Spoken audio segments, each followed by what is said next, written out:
In 2016, two Argentine students embarked on a journey through the countries of South America, hoping to take a little break from their studies. The girls had no idea that their trip would end in a nightmare and turn into one of the most complex and convoluted investigations on the continent. Maria Jose Coney and Marina Menegazzo were two young Argentine women from the city of Mendoza. In 2016, they were 22 and 21 years old, respectively. Maria Jose was studying economics at the University of Cuyo, while Marina was studying speech therapy at the University of Aconcagua. Both girls volunteered for organizations that help people who end up on the streets. Friends and acquaintances described them as two very cheerful girls who were also very close to their families. On January 10, 2016, Maria Jose, Marina Menegazzo, and two other friends set off on a trip. They had a few free days from their studies and decided that in 2016, they would go backpacking through the countries of South America, specifically Ecuador and Peru. From the girls' social media, it was clear that everything was going well. They looked very happy and shared landscapes as well as places they visited in each country. On February 13, 2016, just over a month into their joint trip, the group split into two parts. Marina and Maria Jose stayed for a few more days in Ecuador, while the other two girls headed back to Mendoza. This decision wasn't spontaneous. It had been planned since the day they left Argentina. Maria Jose and Marina had a few more days before classes started, and they decided to spend them in Ecuador to see a few more places. While their two friends returned to Mendoza, they decided to stay on the beach in the town of Montanita, where they had already been a few days earlier. It was one of the first places they visited upon arriving in Ecuador. They were drawn back to the spot because of its paradise beaches and festive atmosphere. Montanita attracts many people from different countries, many of them backpackers like Marina and Maria Jose. To save some money and stretch their budget, the girls sold fruit salads and hamburgers on the beach. This allowed them to pay for the hostel where they stayed, which cost them $10 per night. As the days passed, the girls continued to share photos on social media. They looked great, uploading landscapes, being on the beach, swimming, and seeming very happy. The adventure in Montanita was supposed to end on February 22nd.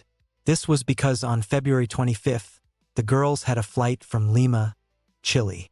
The plan to return home was as follows. From Montanita, they were supposed to go to Guayaquil, from there to Lima.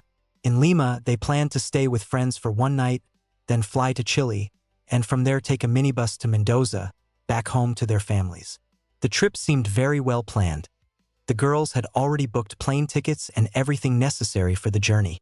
Early in the morning of the 22nd, Maria Jose and Marina Menegazzo spoke with their families, packed their things, and after lunch, they told their parents that they would hitchhike from Montanita to Guayaquil because $70 had been stolen from them at the hostel, and this way they wanted to save a little. According to relatives, they offered to send them money, but the girls refused, saying not to worry. Maria Jose and Marina Menegazzo also assured them that for the next few days, they wouldn't have any connection, so it would be very hard to reach them. Obviously, the families thought they could talk when they were in Lima with friends or possibly before the flight. But that didn't happen. After the afternoon of February 22nd, all contact was lost. The flight to Chile was scheduled for the 25th early in the morning, so the girls were supposed to be home in Argentina on February 26th. But that didn't happen. They never arrived. By the 27th, the families started to worry. The first to raise the alarm on social media was Marina's sister. She posted a photo of the two girls with the following phrase: "My sister and her friend disappeared on Monday, the 22nd in Montanita, Ecuador. Please share." Ecuador's President Rafael Correa responded a few hours later with the following message: "The police are already investigating. Hug your parents. Maria Jose's parents. All of Ecuador is with you." The girls' families wanted to know if they had left the country and if they had boarded the flight. However, they couldn't talk to the airline representatives because they said they would provide that information only with a court order. Additionally, there were no reports at the border that either of the girls had left Montanita for Guayaquil. Then the parents came to the conclusion that Maria Jose and Marina Menegazzo hadn't even made it to Guayaquil and that something might have happened to them on the way. The disappearance went viral on social media, it was widely shared, and the two countries essentially joined forces in the search for them, as well as to make the news even more viral so that everyone would know that these two young girls hadn't returned home. It all ended on February 25th. It was a Thursday, and Maria Jose's body was found in an area about 200 meters from the beach. And on Sunday, February 28th, Marina's body was found. It was about 40 meters from where Maria Jose's body had been found. From this moment, all the strangeness of the case begins. For example, if the body was only 40 meters away, why was it found 3 days later? To determine the day of the girl's death, an autopsy had to be performed. Note that this will help us later. Maria Jose's body was found by a man who said he went into that area to relieve himself and discovered the corpse. Both girls were wrapped in bags and a sack, and also tied with ropes. Maria Jose had a skull contusion, injuries to various parts of the body including the genital area, a broken femur, several bruises and scratches. Marina had 6 stab wounds inflicted from the chin to the first cervical vertebra. She also had several abrasions on her face and various parts of her body. To this, it could be added that the girls had wounds on their wrists, from which it is assumed they were tied up. According to available data, both died on the same day, with a difference of a few hours or minutes. The date of death was determined as the early morning of February 23rd.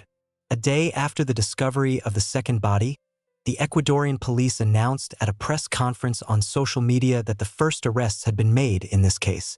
2 people were arrested. The first was Alberto Segundo Mina Ponce, and the second was Aurelio Eduardo Rodriguez, nicknamed El Rojo. In the house of one of the accused, Mina Ponce, bloodstains were found, and near the house, among other things, Marina's cell phone and backpack were discovered. The most shocking thing, besides the quick arrest, was the immediate confession of these 2 men. They practically confessed right away to what they had done, which made a huge impression on people following the developments. The men had a whole story. They said they saw Maria Jose and Marina Menegazzo near a bar. The girls were trying to negotiate a ride, asking to be taken to Guayaquil, but couldn't find anyone going in that direction.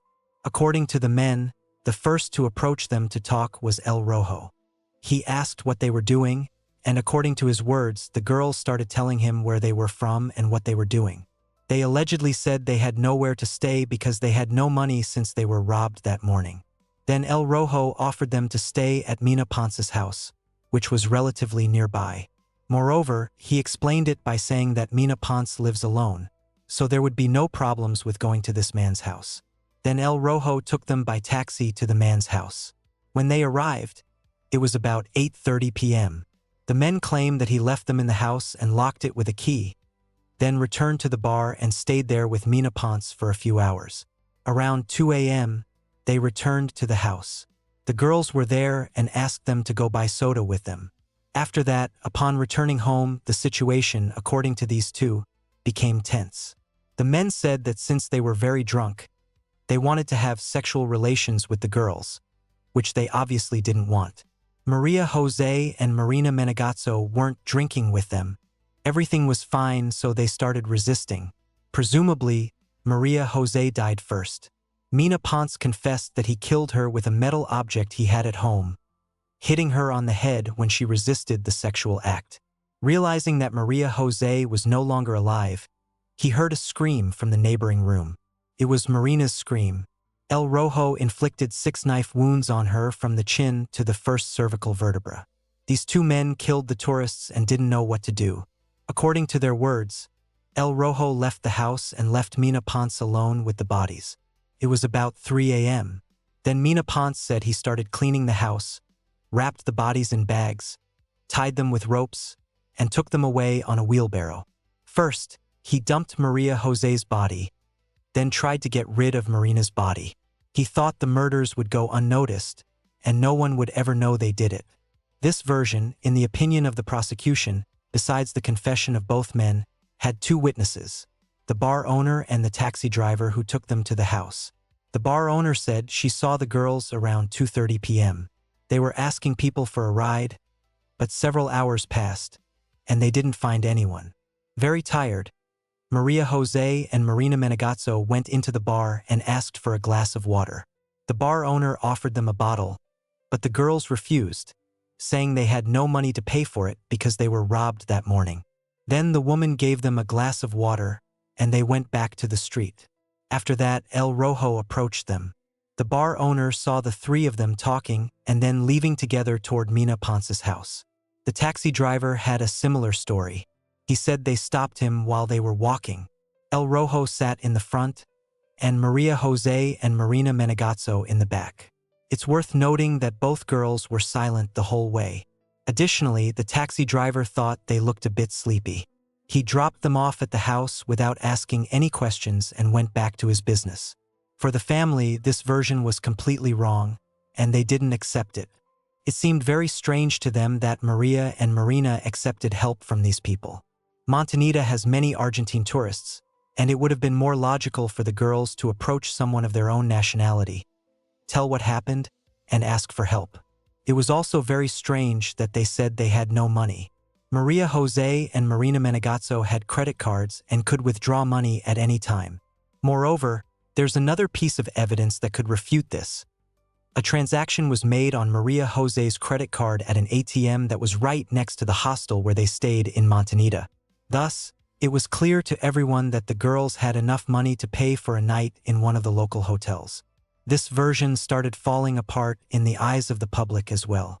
The brother of one of the victims said that when the Ecuadorian police took him to the crime scene in that house, he saw used syringes lying on the floor. When he asked about the syringes, they magically disappeared. They weren't even photographed at the crime scene, and the experts who inspected the scene denied their existence. For the family, these two people were just a cover for something bigger, like a human trafficking business. While all this was happening, the investigation continued. A second autopsy was scheduled, as well as a toxicological examination. Moreover, it turned out that both accused had repeatedly changed their version of events. In one version, Mina Ponce stopped accusing El Rojo and himself of the murders. He claimed that the person who took the girls' lives was a dealer of prohibited substances of Venezuelan origin living in the area. Only his pseudonym is known, El Chamo. He was detained by the police but stated that he had nothing to do with what happened and was ready to take a lie detector test or a DNA test, so they would understand that he wasn't even in that house. Several DNA samples were found at the crime scene. Mina Ponce's DNA, the DNA of the two deceased girls, and several unidentified samples. These samples didn't belong to either El Rojo, the alleged second killer, or El Chamo, who was completely removed from the investigation after passing all the DNA tests. After the results of the second autopsy were obtained, the day of death changed. This was one of those moments that shocked everyone the most. While Maria Jose's time of death remained February 23rd, Marina's date of death changed to February 25th. This means that when Maria Jose's body was found, Marina probably had only a few days left to live. This could also explain why, despite being found only 40 meters apart, Marina's body wasn't discovered on the day Maria Jose's body was found. This was a very strange circumstance, and people concluded that perhaps Marina was kidnapped and subjected to violence and beatings during those 2 days. The Ecuadorian police actively claimed they didn't find Marina because of the rain, but upon checking the weather data, there was no rain on the day Maria Jose was found. Thus, the second autopsy could be very reliable. Other facts were discovered. The bruises and scratches on Maria Jose were only on one side of the body, as if she had been thrown from a moving vehicle. It was also established that the girls had injuries in the genital area, confirming the fact of violence. Moreover, something very strange was found. Maria Jose had a broken femur, as was already visible in the first autopsy, but no damage that could have caused it was observed. Even more surprising was the toxicological analysis. The girls were under the influence of prohibited substances. A substance was found in their bodies that, when mixed with alcohol, forms a mixture capable of depriving a person of their own will. This explains why Maria Jose and Marina Menegazzo got into the taxi so easily, why they were silent the whole way, and why they looked tired or sleepy. Relatives described them as very cautious and responsible girls. So all this didn't match their character. Now, after the toxicological analysis, it can be asserted that these men somehow drugged the girls with prohibited substances. There were many failures in the case. The prosecutor changed 3 times, which greatly delayed the trial process.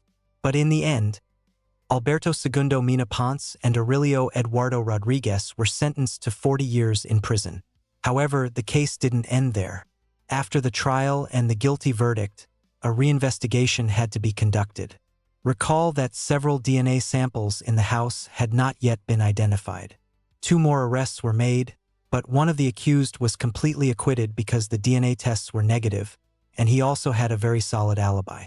Another person involved in this crime was brought to trial because his DNA gave a positive result. This person's name is Jose Luis Perez. Recall that Maria Jose was found by a man who allegedly went into that area to relieve himself. This man turned out to be Jose Luis Perez. He had already testified in the trial against El Rojo and Mina Ponce as a witness, but now he had to sit on the bench, essentially. His defense was simple. He lived in that house a few weeks ago, and the blood found on the wall was the result of a dental infection he had suffered. He allegedly just spat on the wall. The lawyers also claimed that his DNA found on the girls' bodies was undoubtedly transferred from some piece of furniture or item he touched in the house, which Maria and Marina also touched. This man's defense began to crumble when his dentist came to testify. Jose Luis Perez did come to him for an appointment, but 2 weeks after the murders. He asked for a certificate in which the dentist was supposed to write that he had a dental infection. But the doctor didn't want to give him the certificate because he examined him and saw that everything was fine. The man said that Jose Luis Perez insisted, but in the end, he just kicked him out. With these words, the man's defense collapsed. Moreover, it was too big a coincidence that he found the first girl's body. It was a very long process, and only in November 2019 was a verdict issued regarding Jose Luis Perez. For the murder of the girls, he will also have to serve 40 years in prison. It can be said that this case is solved, but it's only solved halfway because there are still DNA samples that need to be identified. Moreover, there are still a lot of questions left. What happened that night and early morning of February 23rd in that house? What happened to the girls? What happened to Marina during those 2 days when she was alive and Maria Jose wasn't? Were there other people, and how were they kidnapped? How were they captured? Was it all planned?